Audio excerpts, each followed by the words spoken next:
Hey everybody, it's Bob. Welcome back to Let's Talk. Today, the topic is corporate boards and what should you be worried about if you're sitting on them. Come on, let's talk.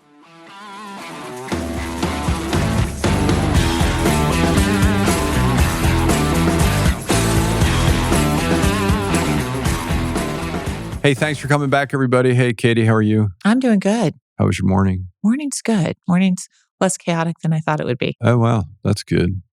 You know, I sit on a bunch of boards. I was CEO and chairman of a company for 6.5 years. And this is a topic that I don't think corporate boards are paying enough attention to. I got to be honest. And I sit on publicly traded boards as well as a director. And I think risk nowadays to boards and the people running the company and the people that sit on the boards to help advise the company, I don't know that they're taking this, I don't want to say seriously because there's a lot of smart people that sit on these, boards. But I think the risk and really when you're talking about cyber, artificial intelligence, quantum computing risk, not from within your company for what bad guys using, I think we need to hit this a little bit because I don't see it where people are taking this to the level I think they need to take it to. That doesn't sound good. No, I mean, it doesn't sound good, but I mean, the reality is I don't think people realize how quickly things go bad. And when it comes to boards, you have fiduciary responsibility to the investors and the companies and everybody that sits on it. But through my experience in the private sector, both responding to risk issues, These like emerging risks, like you mentioned cyber, like a board may be more familiar with financial risk, operational risk, supply chain risk. You're talking about evolving emerging threats that can impact your company. Yeah, and I think nowadays, unfortunately, there's all those risks. I agree with it. But I think the risk that we need to focus on, at least talking today, is around, cyber attacks into a company. I don't want to focus on the cyber part of it. I want to focus on what the board should be doing about it or what the board should be asking the people about.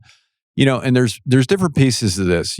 Over my time of doing this in the private sector, there's a lot of complications with this. I think relationships with outside companies with CIOs and CISOs, I think are strained at times. Sometimes it becomes adversarial because you got this external company or external thing pushing a CIO or CISO that may or may not agree with what the board or outside firms are saying. But my point is, there's a second piece to that. I think CIOs and CISOs, their positions, in my opinion, should be elevated much higher than they are when it comes to risk inside the company. I'm not talking operational and how the company runs, but I'm talking about risk. I don't see that a lot. And what I also don't see is I don't see, kind of, lack of a better term, the honesty in a board to talk about what are we really doing? Like, how are we really making sure that it's not that I don't trust the CIO or CISO or whoever's running this, could be under their general counsel for risk. How are we making sure we're doing the right thing to protect the company? Years ago, it was a big push. Well, you'd get this once a year brief by the CIO or CISO, or maybe you get twice a year at a board meeting for an hour. I think that's a joke. I think it's an absolute joke, especially for the bigger the company. My point is, these men or women in these roles, for the most part, are doing really, really good jobs. But the ability to try to present to layman people, because 90% of the people on that board have no idea about cyber, what they're doing to protect the company, I just don't think it's enough. And I think it's more of a check the box compliance issue than it is, something real. But why do you think that is? Because there is more requirements for reporting than there was, 10 years ago. There's more regulations in this space, both at the state and federal level. Like, why aren't boards, feeling the obligation to touch this more often and be more invested? I think a lot of them are just fed up with it. They've had so much talk over the last 10 or 15 years about cyber. I think most CEOs, and most chairmen of boards, I don't know if they've experienced the cyber incident. Maybe some have, maybe even a couple. That's nothing, right? When you're talking to companies that do this for a living and do thousands of these things and see hundreds of boards and how they react, and then you talk to people like me that's done a lot of expert witness work when I retired out of the government, and I've been in some of the biggest class action lawsuits in the world when it comes to cyber breaches and risk associated with oversight from a board. And even on a lot of the boards I sit on, we have conversations about this, but a lot of the conversations that come up about it because I'm driving it. And that's my job, right? But I also have a background in it. So I help drive those conversations. And I think we talk about a lot.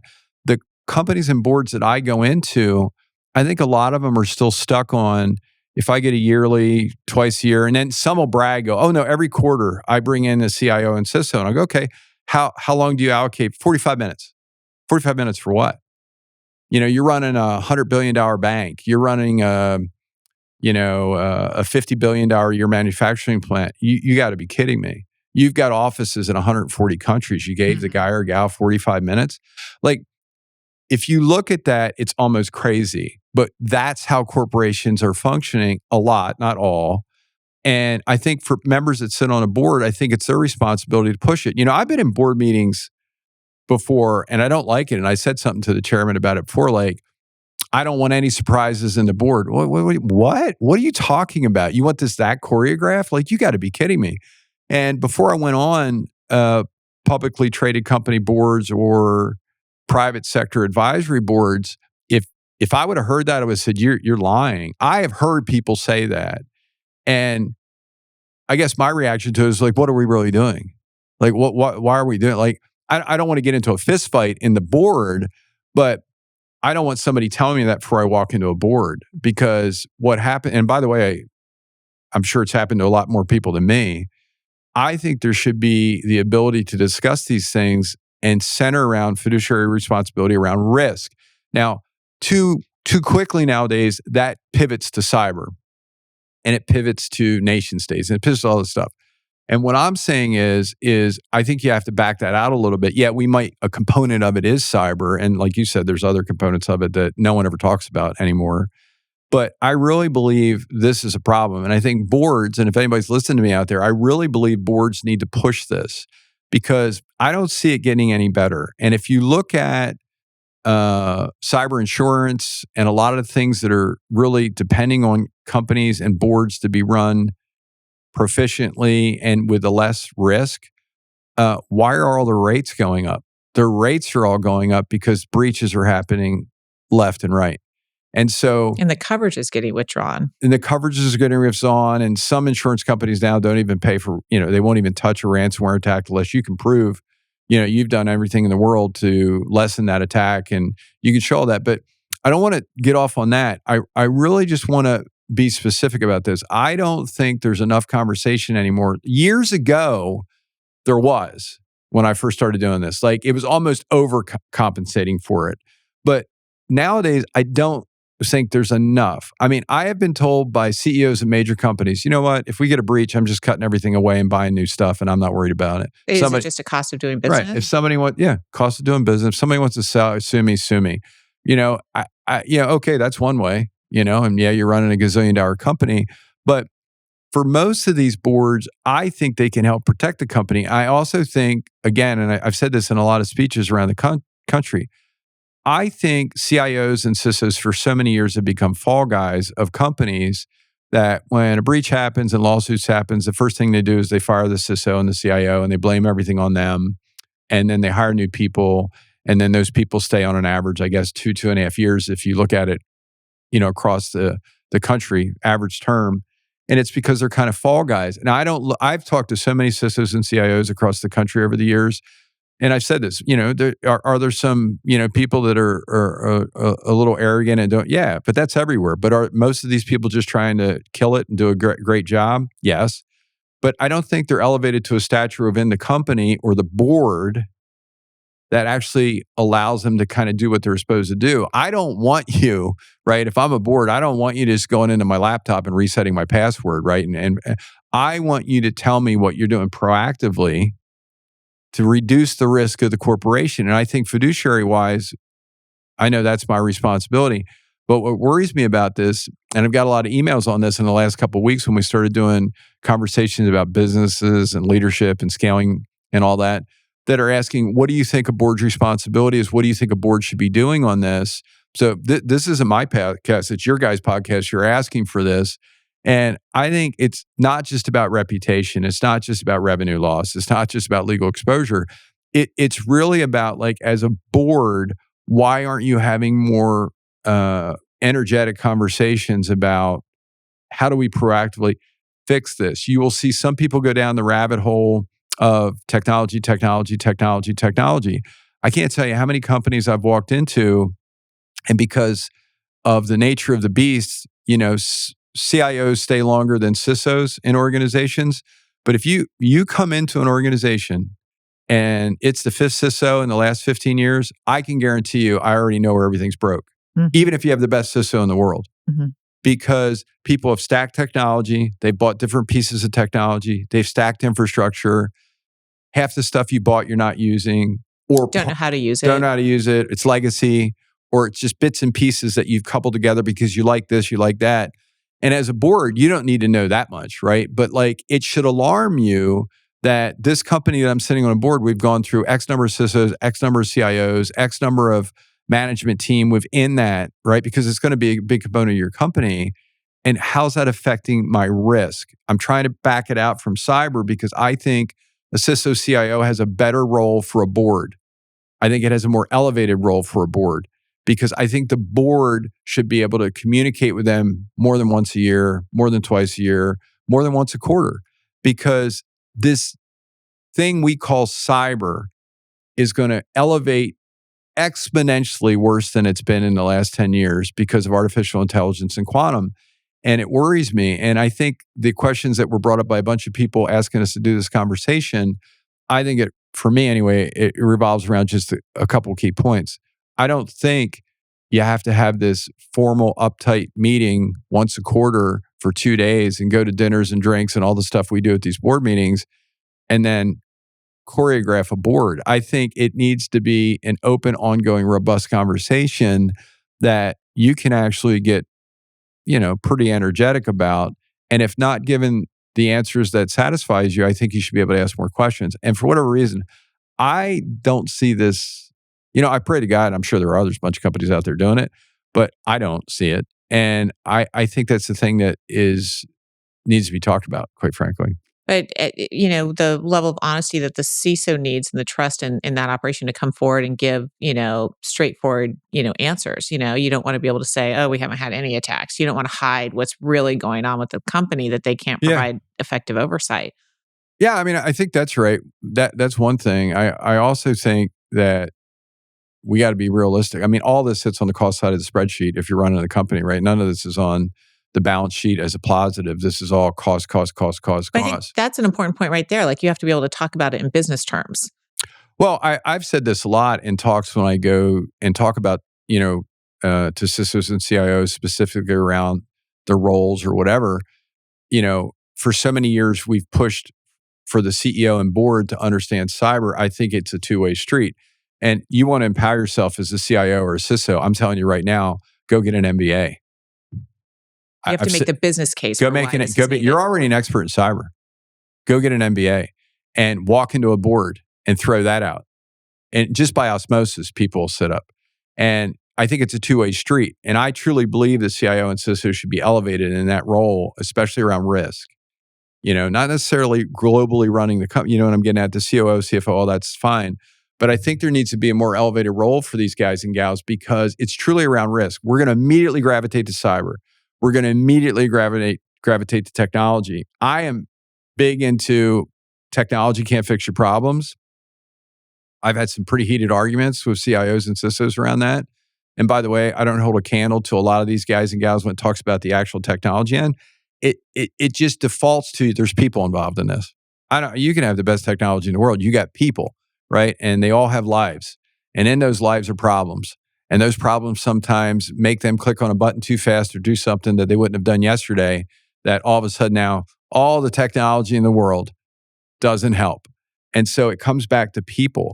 And I think the board's responsibility really is to constantly question that and to bring up ideas or bring up things that they've heard in the news or bring up other breaches and say, what are we doing about that? I will tell you, I literally have been in boards on hospitals. I've been in boards on banks. I've been in boards and all kinds of stuff. And I literally have been told by CISOs and CIOs, whatever you do, don't bring this up because it's going to bring the wrath of God down on me. And now you're like, what? Like, what do you mean it's going to bring the wrath of God down on you? right? Because it goes back to money, budget, or something that guy or gal made a decision 6 months before, and now it sucks. And the board's going to explode on that person, and they're scared of losing their job. So now before you go into the board, what are you going to do? Right. And I think that's the culture I'm trying to get to when it comes to when people say, how should boards be talking about risk? The choreographed crap should go out the window. Most of these big time chairmen are going to look at me and go, you're crazy. I don't care.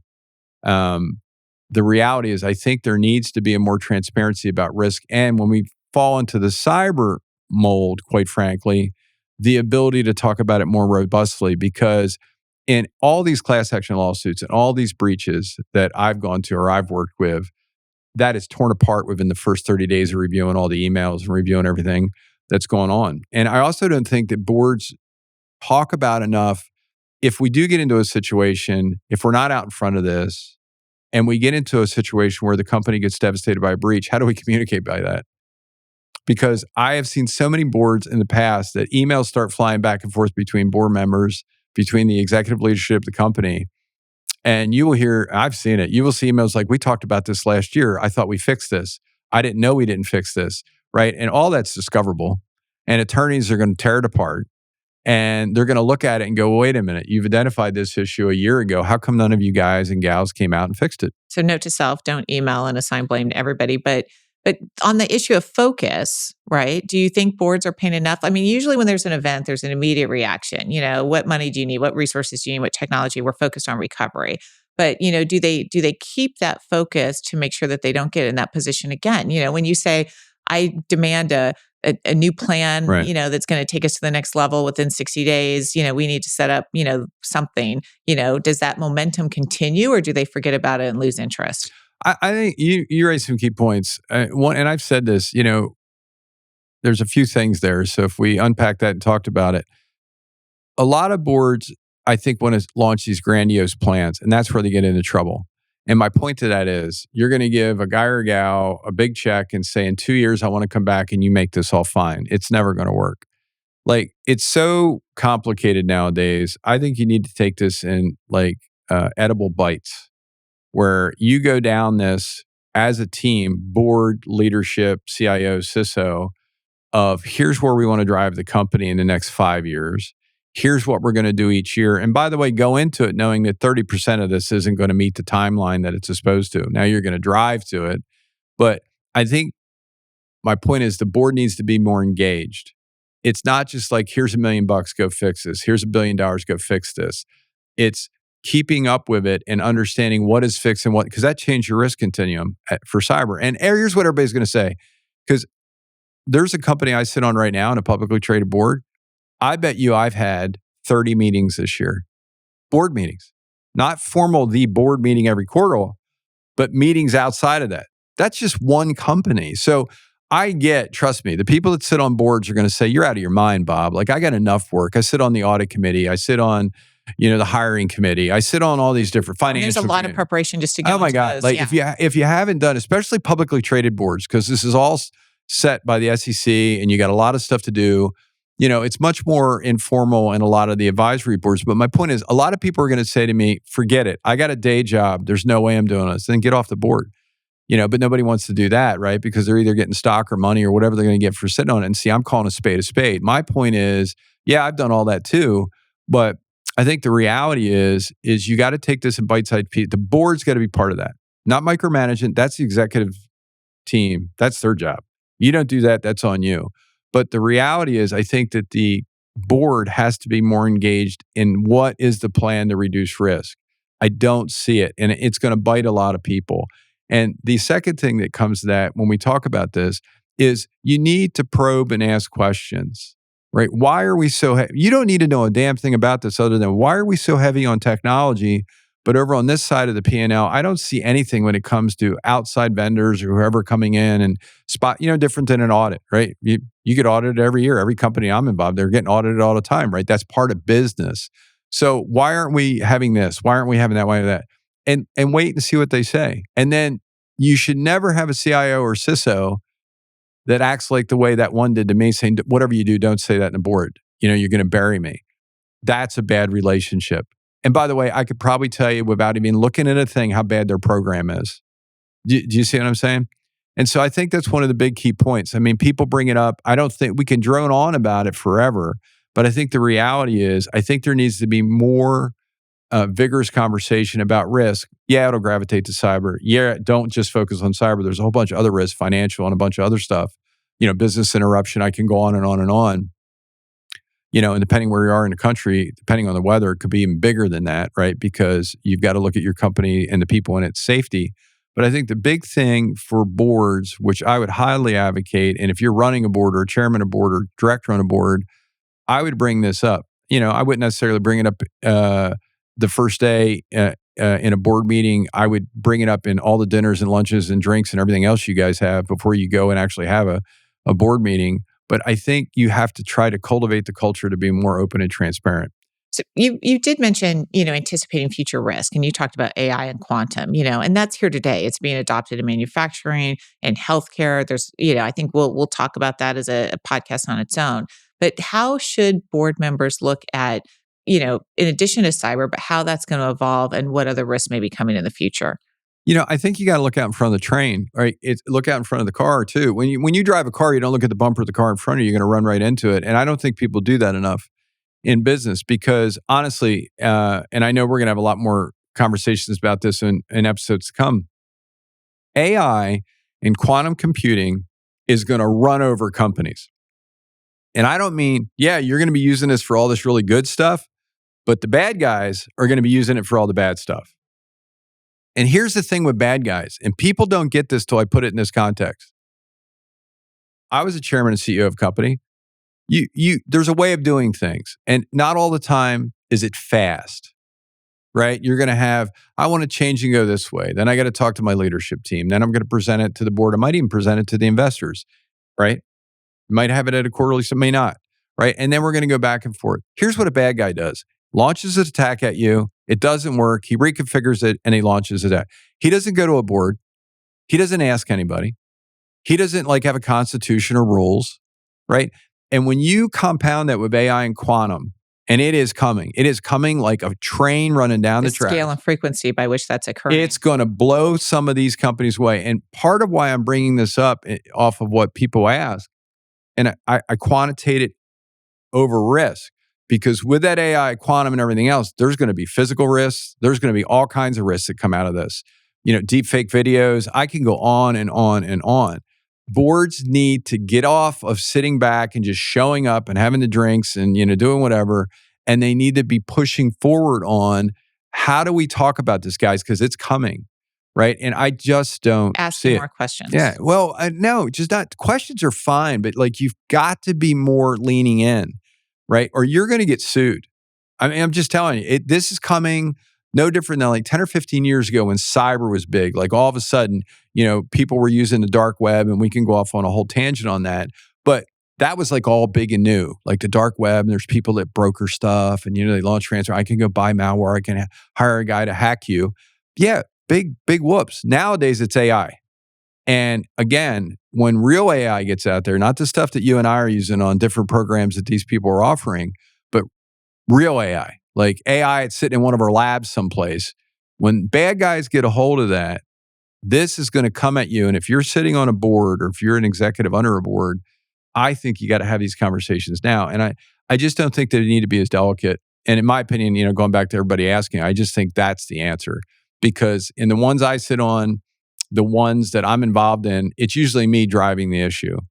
And that's great because I'm there, but there's a bunch of boards that I go to that nobody drives this. And they just kind of sit around. And I think you're going to get jammed up because I think your fiduciary responsibility, when some guy or gal comes in like me, they're going to tear you apart because you haven't taken that step. And I think that's one of the biggest things we could talk about. Well, and too many boards that you've been in after the fact when this time wasn't spent wisely ahead of time. Everybody's pointing the finger. Yeah. Everybody's going, no, it was Katie. No, it was Bob. No, it was Jim. No, it was Jonathan. No, it was Ben. It was whoever. You know what I mean? Everybody's pointing the finger. So, I mean, I think that's it. That's the big thing about this. We don't have to go over it forever. But I think the biggest thing is be more aggressive, be transparent, ask questions, and push the program forward, but know what's going on in that program. Don't just, give somebody a blank check. Be involved, be engaged. That doesn't mean you micromanage it, but you know what's going on, Well said. Yeah. All right. Thanks for coming back. Appreciate everybody's time. Until I see you again back here on Let's Talk. Peace. Love each other.